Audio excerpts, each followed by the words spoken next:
Welcome to the Microsoft Student Accelerator Introduction to Web Development video series. The following videos is a playlist designed for people who have little or no experience in HTML, CSS, and JavaScript. You will be using these three languages for your Phase 1 and Phase 2 projects, so it's helpful to learn about it now.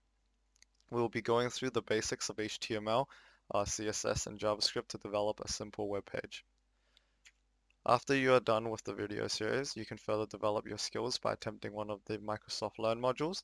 I would recommend the Build a Simple Website using HTML, CSS, and JavaScript module. And by doing so, you'll be taking part in the XP Challenge to win some cool prizes. From when this video is released, round 1 of the XP Challenge ends on the 22nd of June 2020, and the start date of round 2 will be announced later.